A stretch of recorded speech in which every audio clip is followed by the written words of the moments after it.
of you know mitosis? How many of you could teach this?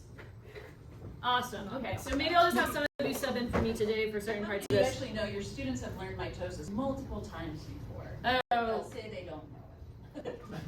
So here's okay. Yeah, let's break that. Let's unpack that for a second. Every student in your class, 99.9% sure that all of them have heard the word mitosis. I'm pretty sure only 10% of them actually understand it. Some of them have memorized really well the names of the phases and maybe even what happens in those phases, but has no context for what it is, what it means, where it happens. Like they don't know that this is what's happening all the time, like all over you to make you grow and repair, right? So context is super important for this lab, right? We have to keep in mind framing, like you're gonna be talking a lot more and teaching a lot more in this lab than you have in other labs, but your job is not to be the lecture professor. We are here to provide context for the students and to like show them the application of what they're learning. So they will go over, hopefully, in their lectures eventually, the different phases of mitosis and what happens, right? And our job as TAs is to like facilitate that learning and contextualize it for them. Like, when do we see this? Why do we see this? Where do we see this? Yeah? Does that make sense? So I'm gonna go over with you guys all the phases of mitosis. You're gonna touch briefly the phases of mitosis with them as well. The reason why I'm gonna go through it with you on the board is because it's important that you guys know all the little things that they might ask you questions about, so that way if it's been a hot minute, like you feel okie day about it. Cool? Okay, great. So the focus of lab, right? Mitosis in larger biological context, kind of touched on that. Less focus on memorization, more focus and emphasis on the big picture biological consequences that go along with the cell cycle as a whole, which includes mitosis. All right? So before a lab, you may want to encourage students to have their laptops for this lab. Otherwise, they can use the computers here. They're going to be reading some papers and such and looking at graphs.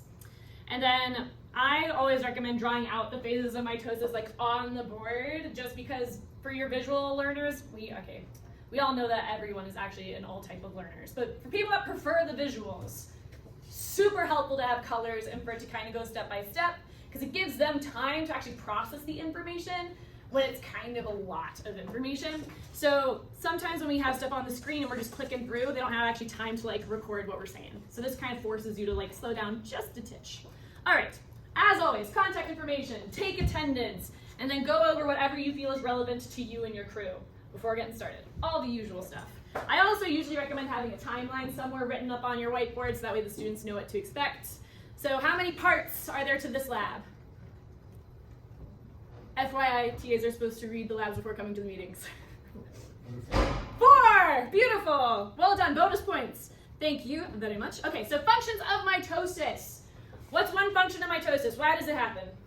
For growth. Growth! There you go. Go from a little baby guy to a big guy, right? Cells don't really just get larger necessarily. They actually make more cells so you can grow. What's the other reason that we have mitosis? Repair. Repair! Love it. You need something fixed. You need more cells to fix it. Okay? Love it. So the end result of cell replication should be 2 identical cells, right? What is wrong with this image? If I say this is the end result of mitosis, what's the problem? Number of copies of protein. Beautiful. Number of copies of chromosomes, right? Should look more like this, okay? Lovely. Forms of DNA. This is like the nitty-gritty stuff that students have a lot of trouble with, and it's important to go over the nomenclature, not because they need to memorize it, but so that way when you say things, they know what you're saying, okay? So when we're talking about different forms of DNA, we have chromatin. I like to say that the N at the end of chromatin stands for noodly. These are noodly, loosey-goosey forms of DNA, okay? Chromosomes, right, is when we're talking about this stuff, but it's nice and condensed, okay? And ready to be separated, parsed out in the process of mitosis. Cool? All right. Same thing with chromatids. If we're talking about like chromatids with a D, you can think of the D for condensed, dense, okay? So chromosomes are formed by chromatids, right? You can have 2 sister chromatids to be a chromosome, or you can have just 1 and still be considered a chromosome, okay? When you look at it under a microscope, these actually look, you can't really tell the difference, okay? Both of these are chromosomes. This will confuse your students, okay? So just take it slow. Lovely. And if you want to know where the sister chromatids come from, right? You start with the chromosome, then during the S phase of interphase, You have replication of your DNA, 2 sister chromatids. All right, the cell cycle. How many parts are there to the cell cycle? At least a few. A couple, yeah? Okay, somebody tell me something about the cell cycle, anything. There's interphase. There's interphase, I love it. What else is there? The S phase. Yeah, S phase is an interphase, love it. What else? Metaphase. Metaphase is part of mitosis, there you go, so that's in the cell cycle, yep, love it. What else? Yeah. Cytokinesis. Cytokinesis, this is the thing that really throws off students, okay? So all of this is interphase, represented this way to show that cells for the majority of their life are in this phase where they're growing and getting ready to divide, okay? Or they're in G0, which is like our neurons, where they're just literally doing nothing, right? Well, not nothing, they're just not getting ready to divide. Okay, so majority of the time is spent here in the green phase and interphase. You got a brief blip of mitosis when they're ready to divide, which is a really good thing, because if a cell spends most of its time dividing, then it wouldn't be super helpful to you, right?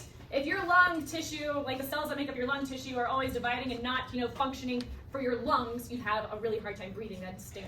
Okay, so thank goodness this is a really short blip in that whole cycle. Okay, the thing that really throws off students though is they have always been under the assumption that the actual division of the cell at the very end is part of mitosis. That's not true. Mitosis is the division of the nucleus. Cytokinesis is what comes immediately after that. That's the division of the cytoplasm where the cells actually become 2 cells. Okay, so you have interphase, mitosis, cytokinesis, interphase again. Yeah? Cool? Okay. Groovy. So what I might do, I might just draw it out because that might just be easier and more fun. Okay. On the board, we have a lot of bubbles. What do you think these bubbles represent? A cell! Amazing! Muchísimas gracias. Thank you. All right. So we have over here these 3 stages of interphase. What's the first one? G1. G1! Love it. What's the next one? S. What does S stand for? Synthesis of what? DNA. DNA. Love it. What's the next one?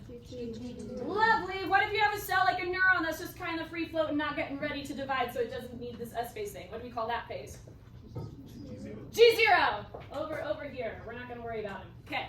Lovely. Let's start with G1. During G1, we have things inside of a thing in the cell. What do you think this red thing represents? The nucleus! Amazing! Okay? So this is our nucleus, and then specifically what I'm pointing at is our nuclear envelope, okay? Woohoo! What do you think these things represent? Chromosomes. Love it! What form are they in? The noodly kind, chromatin. Love it!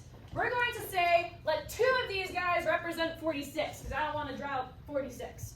All right, so every time you see 2, think 46. Okay? Okay, lovely.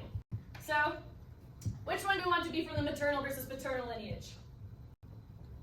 What do we want that one? Cool, we'll just say, it could be, there we go, we'll just say, we'll call this, I don't know, DNA 1? Cool, and this can be DNA 2, we fine with that? All right, what happens during S phase? What happens? How will this look different here? Double it. Double it, thank you, okay, but they're buddies, all right? Woo! So, we have more chromatids, right? Things are getting ready to divide. Hold on, did I do this right? Yes, yes. Correct me when I make a mistake, because I'm basically pop quizzing myself here. I'm drawing this up on the board for you guys. Okay, groovy. G2, will it look any different? No, it should look the same. The cell's just getting more ready to divide. Actually, if you're curious, organelles also have to go through division and get ready for mitosis, so all that is just happening around this time too. All right, groovy. Now why do I have a dotted line here? Leaving interphase. We're leaving interphase. I know this looks a lot longer than this phase, but this is the longer phase. So here we go. We have mat. Have you ever had a dog that you had to potty train? Hopefully that helps you remember the phases of mitosis. All right? First phase of mitosis, prophase. What's happening? First things first. We have something here. What's going on there? What's deteriorating? Nuclear envelope. Love it. Nuclear envelope deteriorates. Lovely. What forms? Lovely, lovely, lovely. Boop, boop. Spindle fibers. You guys all, by the way, last time I was up here, you let me get away with like writing something like insensitive chocolate on the board. Wildly offended, no one correct my spelling error. Do better. Someone took a picture and showed me after, as opposed to telling me in the moment. Thanks. Okay, don't embarrass me like that. Okay, embarrass me in the moment. Here we go. What else is going on? What's condensing? What has been condensed during this phase? The chromatid are now our nice, strict, condensed chromosomes, all right? So I'm going to have them be squiggly noodles for chromatins. Boop, boop, nice and condensed. Cool? All right. Moving on to prometaphase. Why do we think we have a little dude with a picture of a fishing rod to represent prometaphase? What's happening here? Yeah! The little spindle fibers are actually reaching out and grabbing onto our chromosomes, yeah? Whee! All right, if you were to look under a microscope at these two phases, do you think you could tell the difference? No. Not really, okay? If you see like a little bit of ish around things, a little bit of evidence of this, but it's still like, it's kind of there but not really, maybe you're more to this side. If it's fully gone, you're probably closer to here, but truthfully speaking, under a microscope, you can't really tell these apart. So we're not gonna ask the students to either, okay? Later they're gonna look at cool microscope slides and find the different phases. They can kind of just lump these together as pro something. Cool? Okay, lovely. Okay, Mas, what next? Yeah, what's metaphase? What's happening? What lines up? Chromosomes. Love it. Chromosomes line up along the what? Metaphase plate. Lovely. What does that mean? What is a metaphase plate? It's the midline of the cell. Ooh, I love all these words. Say them louder. What does it mean? It's the midline of the cell. Midline of the cell. Okay, so is it a physical place, like a place that they are physically resting on in the cell? Can you see it? No. No! Lovely. Thank you. Beautiful. You cannot see the metaphase plate on the microscope. It's just a general location. It's a vibe, you could say. It's meta. Okay? Boop, boop, boop, boop, boop, boop, boop. Metaphase plate. Love it. All right. Why is it called metaphase? Really esoteric. Meta actually has something to do with the word medical, so mid. Cool. Okay. Next, we have anaphase. All right. This is where students really struggle. Okay, so I have a nice space bar here as a guide. Oh, sorry. There. Can you see better? Okay. Cool. What is getting pulled apart during this phase? Sister chromatids. Okay, so how many of you have taught this before? Or how many of you just know your stuff? Amazing. Amazing. Okay, sister chromatids. This is where students have a really hard time, and it's actually kind of important that they can understand this distinction because they're going to be asked to make a direct comparison to mitosis next lab when they're dealing with meiosis. What's the key difference in anaphase for meiosis 1 versus mitosis? Homologous chromosomes versus sister chromatids. Yes! All right, so for here, we are having sister chromatids getting pulled apart. We draw it this way because they're getting pulled at their little kinetochores, so they're going like, whoop, like that. Okay, not because they're a different structure. Clarify that to your students if you draw it the way I draw it, or you can just draw them as straight lines, okay? But yeah, for anaphase of mitosis, we're dealing with sister chromatids getting pulled apart.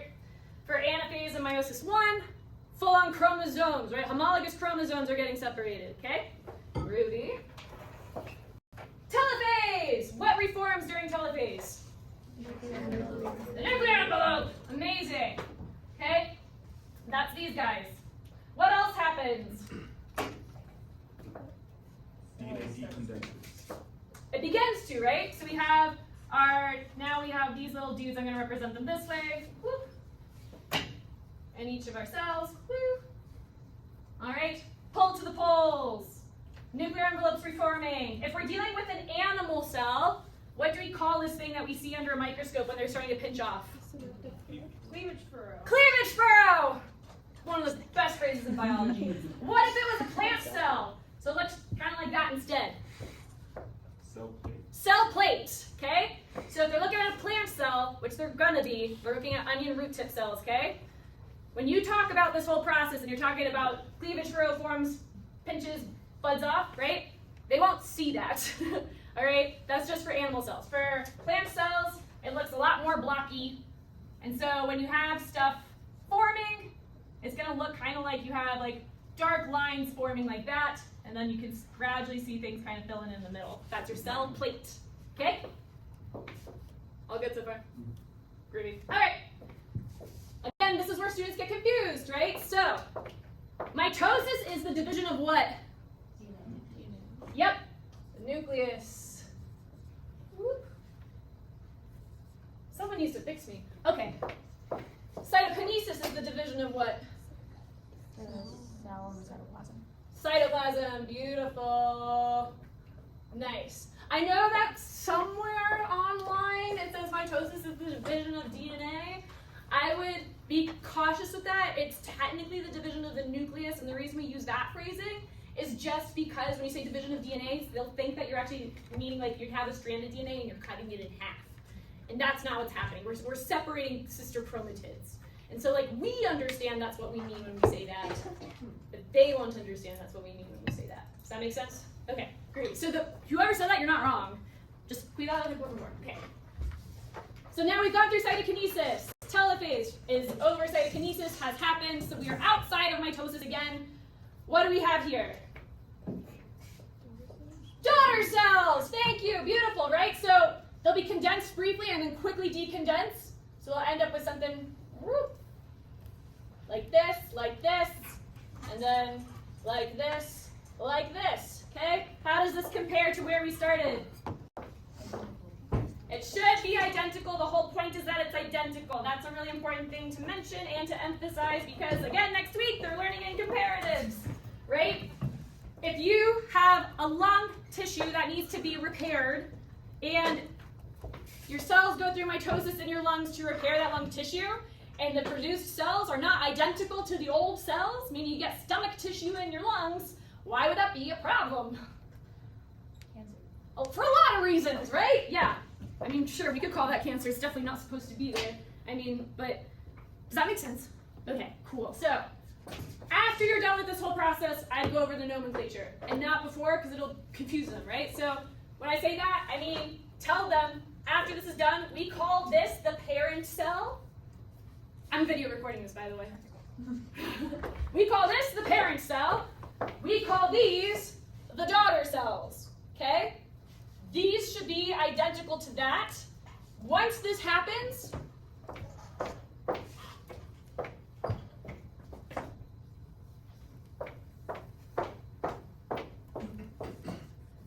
it's called a cycle. It's not a line, okay? It also confuses people. So just keep in mind, remind your kiddos, just because you're drawing it linearly, it's not, okay? Once they are there, they're in interphase again. They will do their function, live out their lives, and when they're ready or need to, they will go through this process again. Yes? Just a question. So in telophase, we should have 46 chromosomes on the left and 46 on the right, right? Yes, it should be perfect replication, be perfectly identical. So you'll see, this is where the whole, actually, you know what? I will turn this back on. Because this is where this little tidbit that confuses all of our sweet students comes into play.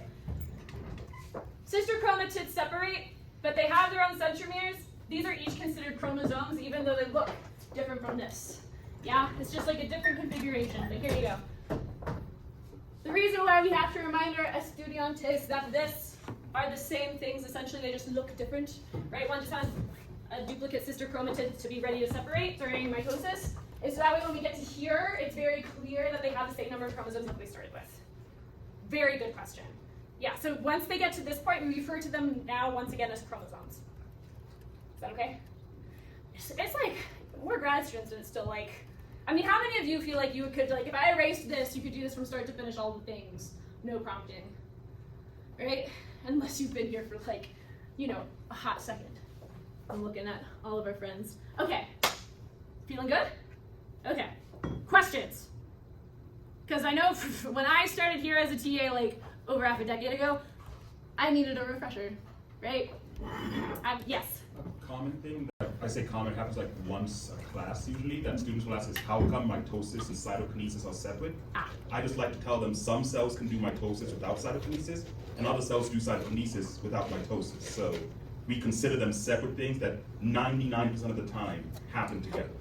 That's And awesome. if I ask for examples, you can look up some, but I usually just say cardiomyocytes or platelet cells, but Yeah. you don't need to go too Polynucleated far. cells, right? How many of you guys study cells that have like multinuclei, and like they like can actually like produce more? You get more nuclei in a cell through mitosis because it's division of the nucleus without cytokinesis. Yeah, awesome. Yes. The other thing I'll sometimes have students ask, oh, there's PP Matt, in case you need to remember your different phases. Ta-da! Okay. Anything that I put in this PowerPoint, I inserted some random bonus things that I find help my students. You don't have to use it. It's called bonus for a reason. You can delete it. Don't even worry about it. It's extra stuff. You don't need to listen to that. This is how these different stages would look under a microscope. These images are really dark, so you're welcome to show this. Maybe bump up the brightness when you use this PowerPoint or turn off your lights. But these are the different phases that we went over. What I kind of wanted to touch on is the other thing students often ask questions about is, okay, the cell divides and it duplicates its DNA to divide so that there's enough DNA for both of those new cells, right? What happens to everything else in the cell? Do they now have half of the number of mitochondria? Do they now have half of the Golgi, right?